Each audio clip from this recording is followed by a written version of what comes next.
let me just tell you something. I've been around for a long time, and honor is the key to receiving from God. I've honored my boss and have experienced reward at my workplace. I honor, therefore I am honored.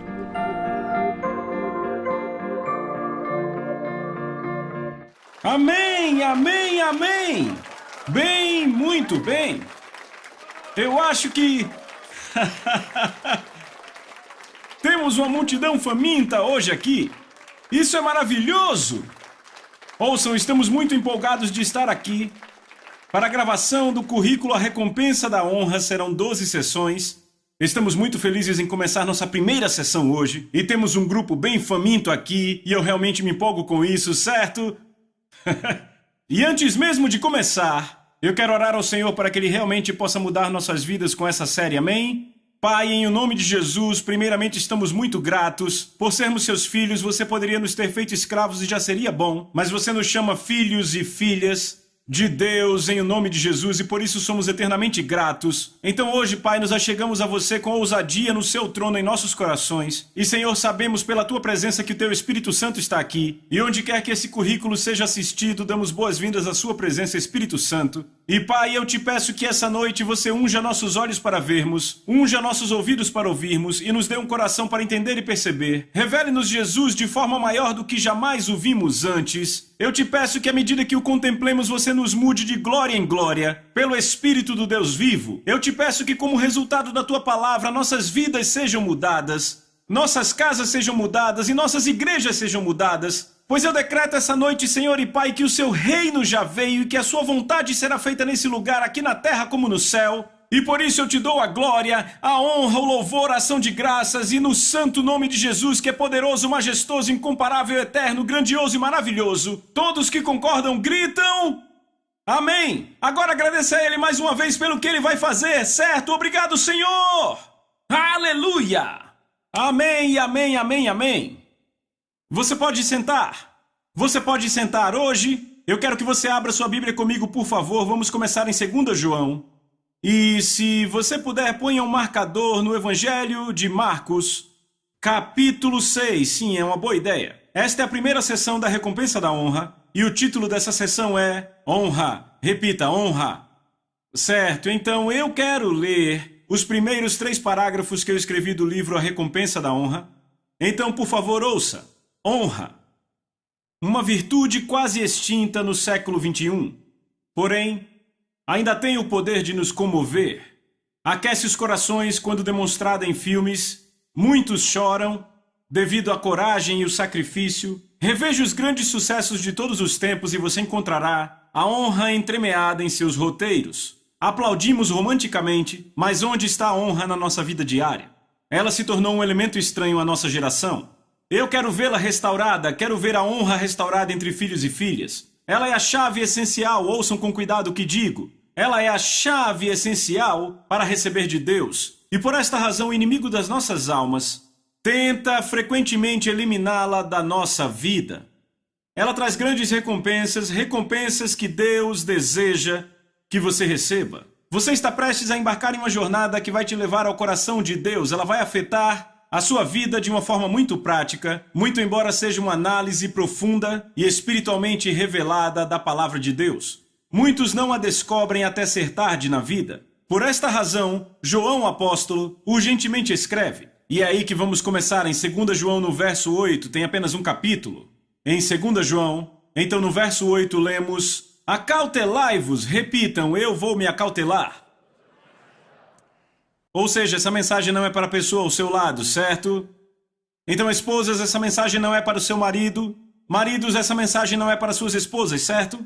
Acautelai-vos para não perderem estas coisas pelas quais trabalhamos. Veja, esta é uma declaração muito sóbria. Você pode perder aquilo pelo que trabalhou. Você ouviu o que ele disse. Veja, sabe o que é interessante? Veja, antes de eu falar sobre isso, deixa eu dizer isso. João, o apóstolo, quando ele escreve essa carta, está nos seus 90, ok? Então, ele já está bem avançado nos anos, certo? E eu não sei se tem alguém nos 90 aqui, mas se tiver, eu quero dizer, eu não vou ficar velho. Eu posso ter 102 anos, mas eu serei jovem.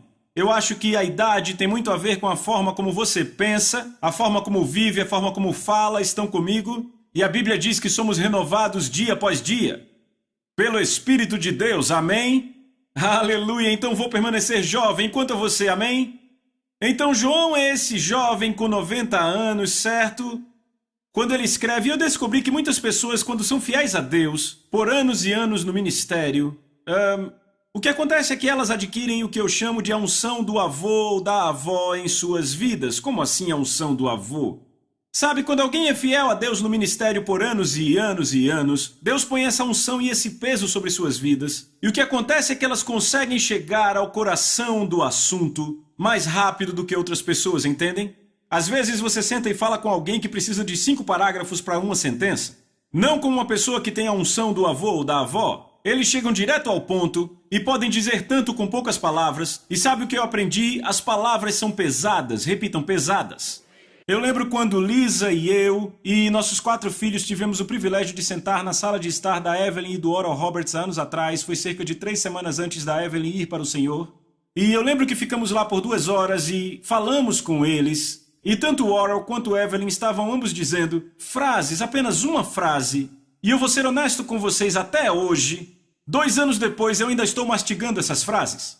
Elas têm um peso, uma autoridade, um poder. E é aí onde João está em sua vida. E você tem que entender que esse pequeno verso, segundo João 8, eu tenho meditado nele há 2 anos. Sabe, esse pequeno verso eu tenho ensinado, meditado e meditado, porque há tanto no que ele diz, certo? Então ele diz, acautelai-vos para não perder aquilo pelo que trabalhou. Então você pode perder aquilo pelo que trabalhou.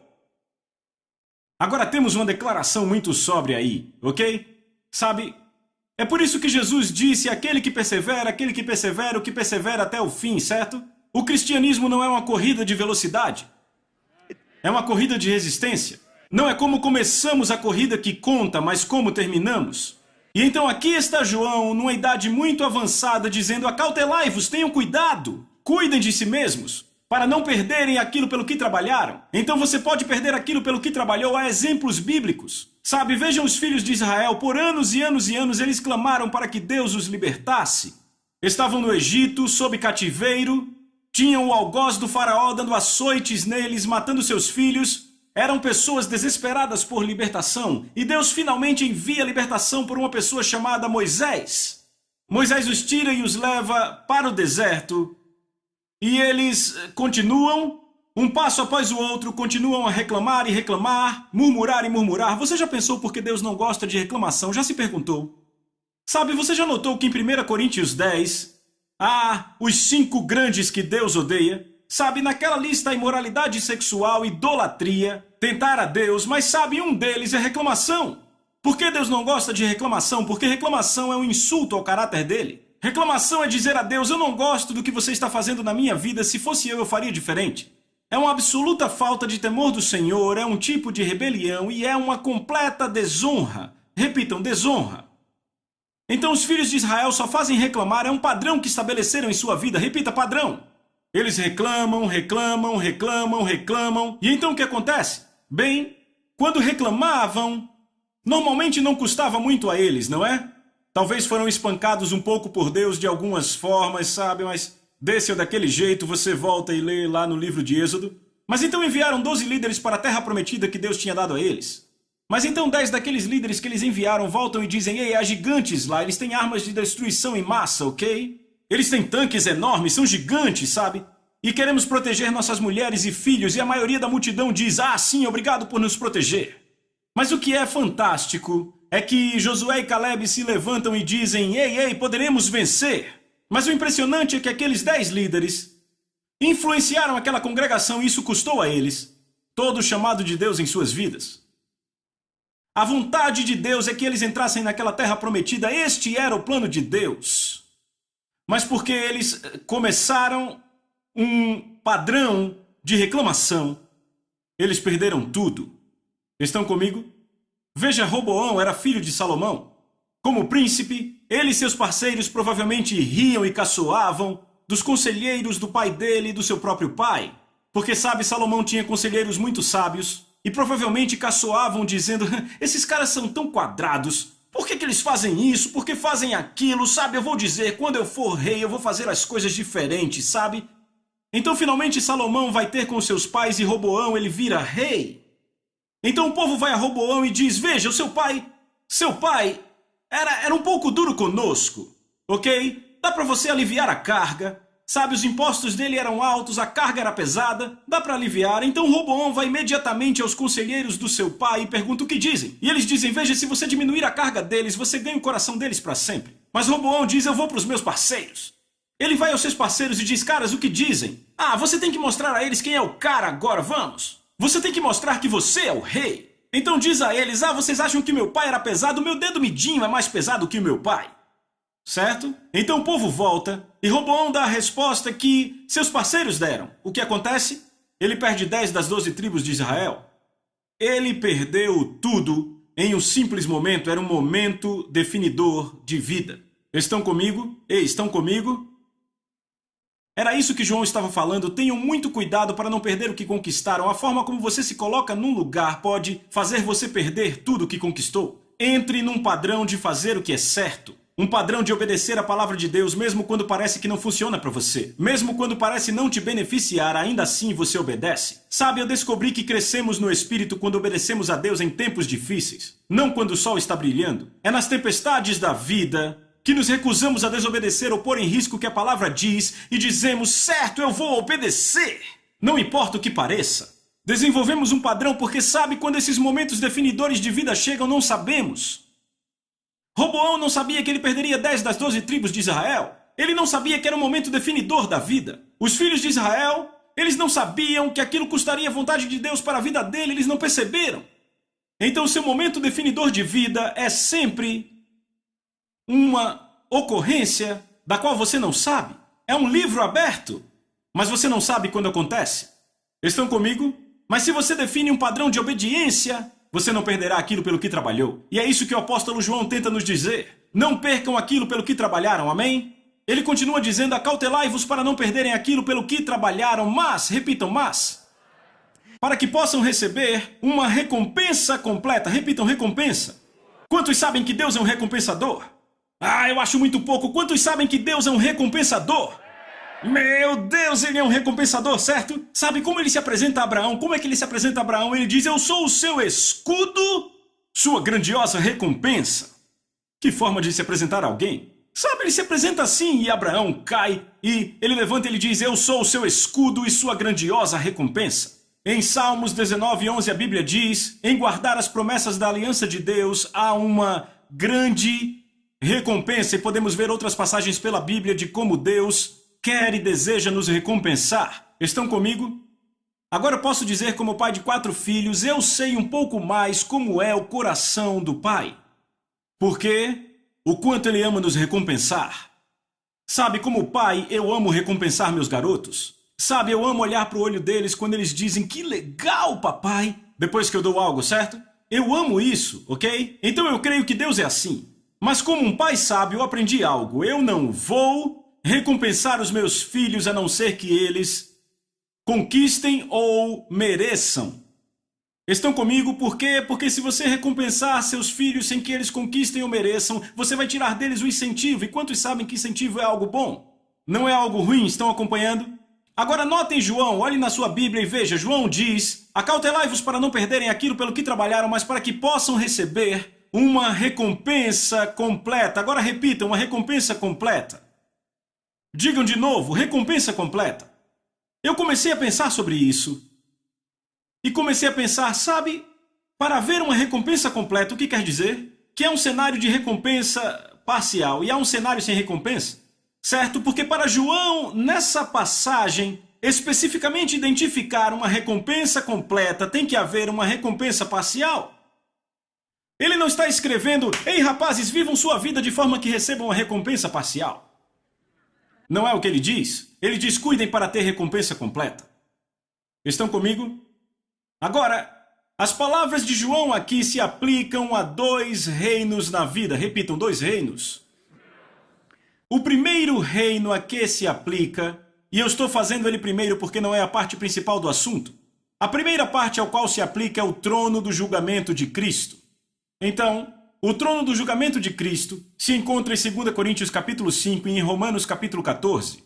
É onde o apóstolo Paulo claramente mostra que nós, como crentes, vamos estar um dia diante do trono de julgamento de Cristo.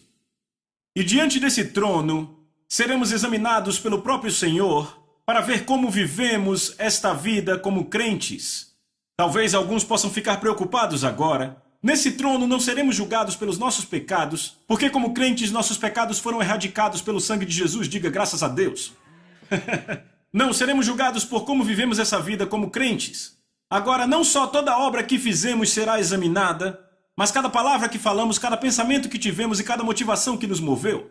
E como resultado do exame do Senhor, porque deixa eu dizer uma coisa, a palavra julgamento simplesmente quer dizer uma decisão resultante de uma investigação. Então Jesus vai investigar nossas vidas, e como resultado da investigação ele vai tomar decisões. E a Bíblia é muito clara que as recompensas que podemos receber e as perdas que podemos sofrer se referem a tudo, ouçam isso, em qualquer lugar, desde reinar ao lado de Cristo para sempre, até o ponto de ter tudo o que fizemos queimado. É um alcance bem grande, não é? A primeira seria recompensa completa e a última, nenhuma recompensa e tudo entre elas seria recompensa parcial. E sabe o que mais é interessante? Hebreus capítulo 6, verso 2 nos diz que esses julgamentos ou decisões que ele vai tomar sobre nossas vidas são eternos. Repitam, julgamentos eternos. Ou decisões eternas, ou seja, as decisões que ele tomar sobre nossas vidas, não haverá mudanças para elas, não haverá nenhuma variação, não haverá nenhuma emenda, permanecerão para sempre. O que isso me diz, então, é que o que eu faço com a cruz determina onde vou passar a eternidade, todos sabemos disso, céu ou inferno. No entanto, a nossa vida como crentes determina como vamos passar a eternidade. Agora, eu falo disso em profundidade no livro chamado Movido pela Eternidade. Neste, a recompensa da honra, vamos um passo adiante, falamos do segundo aspecto do qual João escreve. Repita, o segundo aspecto.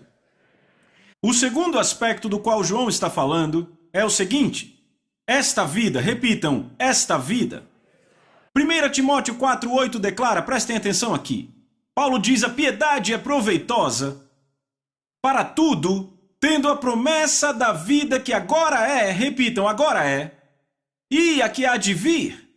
Então a parte que há de vir tratamos completamente em Movido pela Eternidade. Então vamos falar do agora é. Porque eu creio firmemente com todo o meu coração que João está dizendo vivam de tal forma que recebam a recompensa completa. E ele está falando agora nesta vida. Aleluia! Porque deixa eu te dizer, Deus o Pai, o nosso Pai, quer nos recompensar nesta vida. Repita, nesta vida. É disso que falamos nesse livro inteiro, certo? Como eu sei disso? Porque Provérbios 11:31 diz o seguinte. Ele diz, o justo será recompensado na terra. Deus, eu amo isso. Preciso dizer de novo. Eu acho que precisamos ouvir mais uma vez. Provérbios 11:31 diz, o justo será recompensado na terra. Repita, isso é para mim. Diga, isso é para mim. Toque na pessoa do seu lado e diga, é para você. É exatamente assim, aleluia, eu amo isso, certo? Então, mais uma vez para João isolar a palavra, recompensa completa, diga isso. O que isso quer dizer? Quer dizer que existe o quê? Um cenário de recompensa completa, um cenário de recompensa parcial e há um cenário de nenhuma recompensa. Agora eu comecei a meditar sobre isso nos últimos anos e eu comecei a pensar, certo, espera aí. Se há um cenário de recompensa completa parcial ou nenhuma no trono do julgamento, e Deus vai recompensar também nessa vida, vai haver a mesma coisa nessa vida? Haverá pessoas nessa vida que receberão recompensa completa de Deus. Haverá pessoas que receberão recompensa parcial de Deus. Muito embora Ele queira dar a elas recompensa completa. E haverá pessoas nessa vida que não receberão recompensa de Deus, embora Ele queira que elas recebam recompensa completa. Todos repitam agora bem alto. Deus quer que eu tenha recompensa completa. E você diz, espera aí, John, como você sabe disso? Porque Deus disse, cuidem para que não percam aquilo pelo que trabalharam, mas que recebam o quê? Esse não é o apóstolo João, é o Espírito Santo, porque toda a Escritura foi dada por inspiração de Deus. Então Deus quer que você Tenha recompensa completa, repita, recompensa completa. Então eu comecei a meditar sobre isso e eu disse, peraí, ok, vamos ver se isso é realmente verdade. Comecei a meditar nos evangelhos e eu comecei a pensar, uau, peraí, houve pessoas nos evangelhos. Eu disse, alguns tiveram recompensa completa. E eu pensei em outras pessoas nos evangelhos que receberam recompensa parcial. E eu pensei em outras pessoas nos evangelhos sem recompensa. Então eu pensei, eu vou mostrar. Vá para o Evangelho de Marcos capítulo 6. Evangelho de Marcos capítulo 6. E agora vamos ver aqui pessoas que receberam recompensa completa nos evangelhos, pessoas com recompensas parciais e pessoas sem recompensa. Certo? Vamos começar no Evangelho de Marcos capítulo 6 e vamos ler do verso 5. Se você achou, diga amém. Lemos no verso 5. Agora ele aqui é Jesus, não pôde fazer nenhuma obra poderosa lá, a não ser impor as suas mãos em alguns poucos doentes e curá-los. Você pode ler isso comigo de novo? Jesus não pôde fazer nenhuma obra poderosa lá a não ser impor suas mãos em alguns poucos doentes e curá-los. Ele não pôde fazer obras poderosas, apenas impôs as mãos sobre alguns doentes. Talvez alguma dor de cabeça, alguma artrite ou dor nas costas. Estão comigo? Agora notem as palavras. Ele não pôde fazer nenhuma obra poderosa. Você viu isso? Agora eu comecei a ir a todas as minhas traduções e eu percebi que a tradução literal é ele não pôde fazer obras poderosas. E eu li aquilo e empurrei a minha Bíblia e fiquei, peraí, como assim? Esse é Jesus? Ok? Esse é o Messias, esse é o Filho de Deus.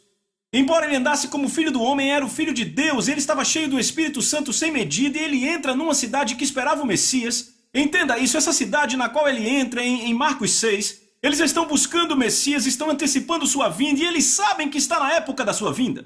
Mas isso não surpreende? Quantos sabem que está na época da segunda vinda? Levante a mão. O que nos diferencia deles? Eles sabiam que estava na época da primeira vinda, não tenho tempo para entrar nisso, leia na Bíblia. Mas então, eles estão buscando o Messias, antecipando a sua vinda, ele entra naquela cidade e a Bíblia diz ele não pôde.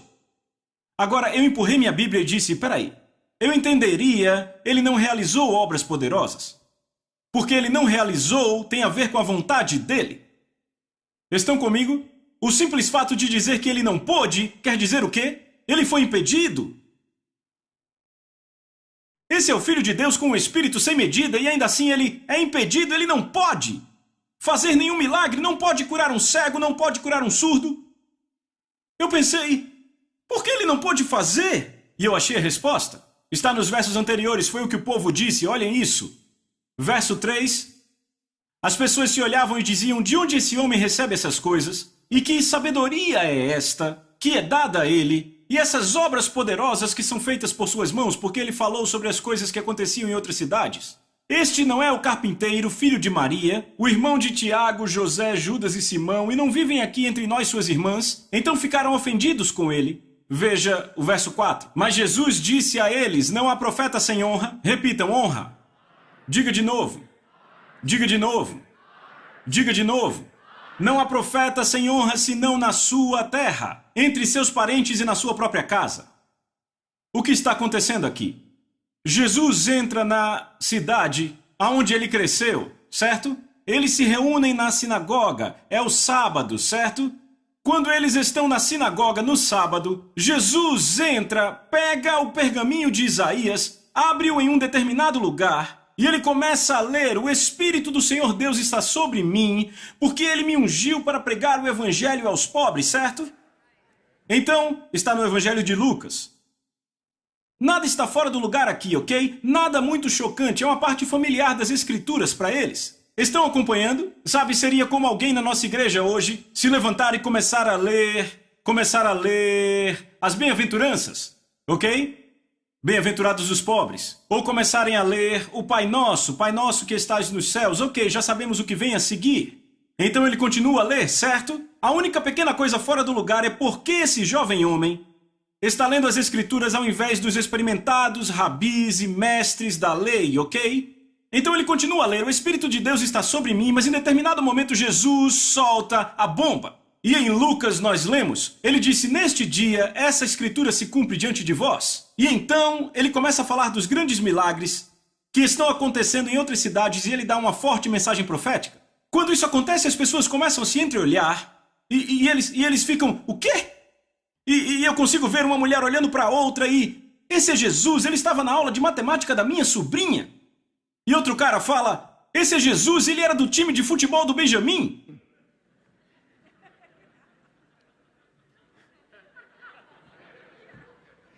E outros, ele morava do nosso lado. E outro casal se olha e diz, foi ele que fez a mesa da nossa cozinha?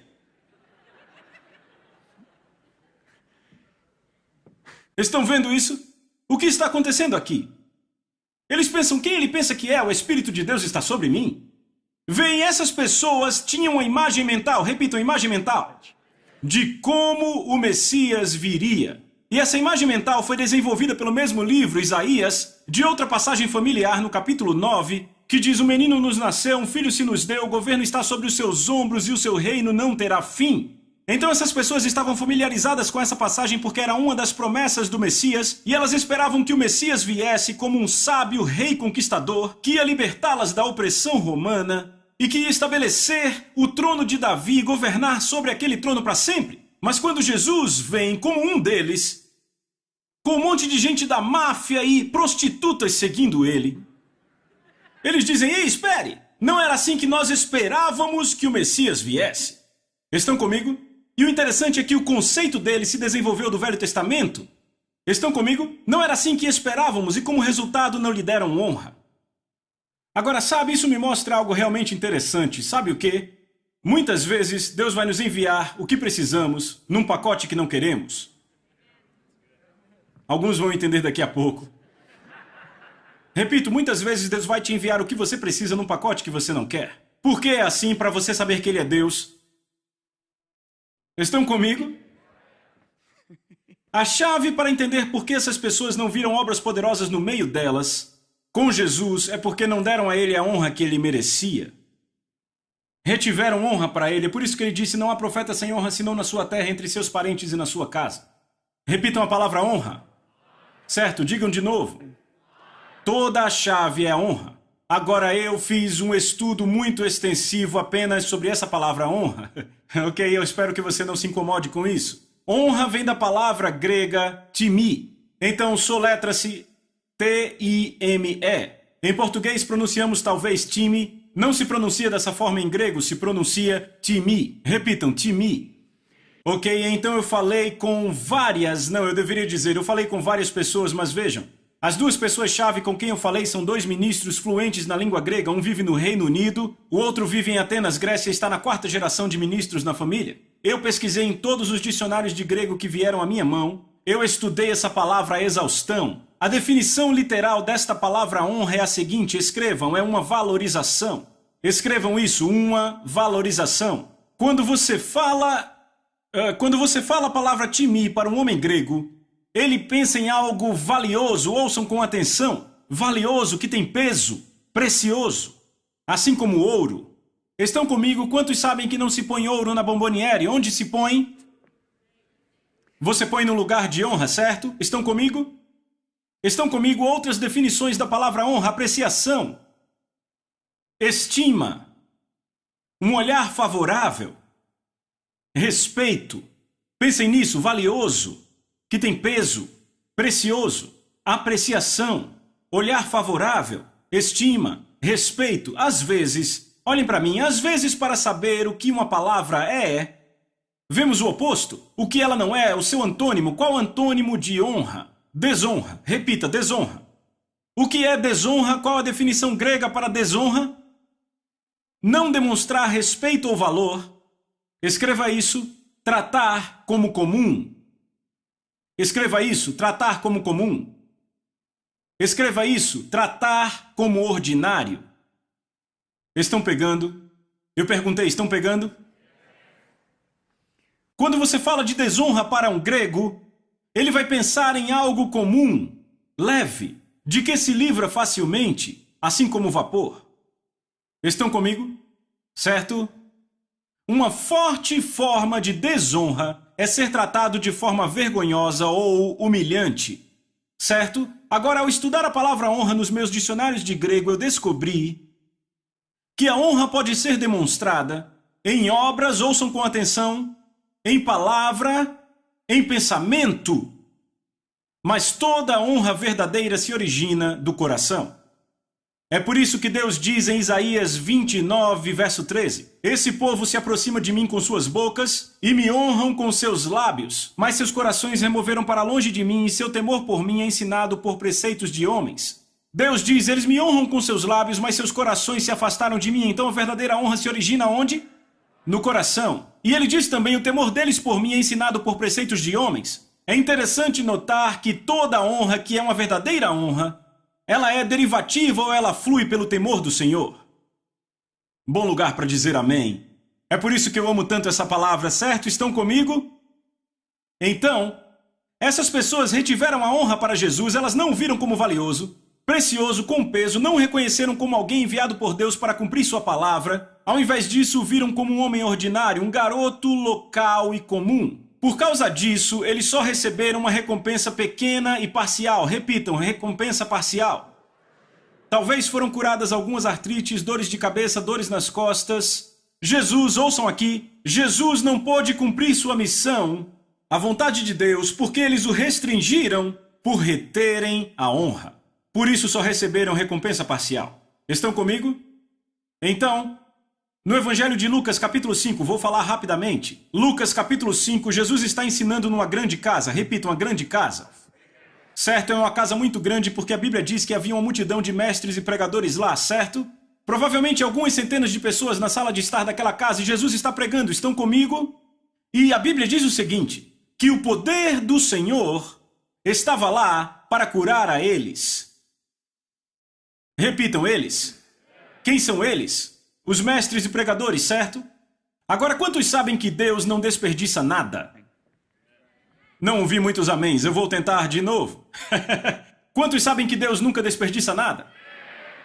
Veja Jesus alimentando os 5.000 e os 4.000. Ele coletou toda a sobra dos peixes e dos pães, certo? Enquanto nós teríamos jogado no lixo, Jesus fez o quê? Ele coletou tudo, porque Deus não desperdiça nada, certo? Então, se o poder do Senhor estava lá, presente para curá-los, sabe o que isso quer dizer? Pelo menos um deles, e provavelmente pela minha experiência com centenas de pessoas, algumas dúzias de pessoas precisavam ser curadas ali. Certo, se ninguém precisasse ser curado, o poder de Deus não estaria ali, porque Deus não desperdiça nada. Mas sabe o que mais? Ninguém foi curado. Não até que alguns homens chegaram com um paralítico e tinham esse cara numa maca, carregado, e não conseguiam entrar porque havia muitos mestres e pregadores ali. Então eles vão para o telhado, afastam as telhas, eles descem o homem, e a Bíblia diz que quando Jesus viu a fé deles, ele disse, homem, os seus pecados estão perdoados. Quando Jesus fez essa declaração, a Bíblia diz que os mestres e pregadores apenas pensaram o seguinte, repitam, apenas pensaram isso. Eles não disseram nada, eles pensaram consigo mesmos, a Bíblia diz. Como assim? Ele pode perdoar pecados? Apenas Deus perdoa pecados. E sabe o que a Bíblia diz? Quando Jesus percebeu seus pensamentos. Eles não disseram nada. Deixa eu te dizer, pensamentos contam. Boa pregação, John. Amém. Eu vou ajudar alguns aqui. Quando ele percebeu seus pensamentos.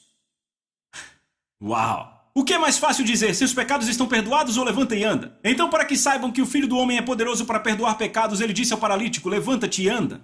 Sabe o que a Bíblia diz? Que os homens se levantaram, pegaram suas coisas e foram embora. E sabe o que mais? Sabe o que mais a Bíblia diz? Os mestres e pregadores grandemente se impressionaram. Impressionados, mas sem receber nenhuma cura. Eles não tiveram recompensa nenhuma. Por quê? Porque desonraram Jesus. Apenas nos seus pensamentos. Acabamos de terminar a sessão 1. Então, na próxima semana, vamos para a sessão 2. Vejo vocês lá. Amém.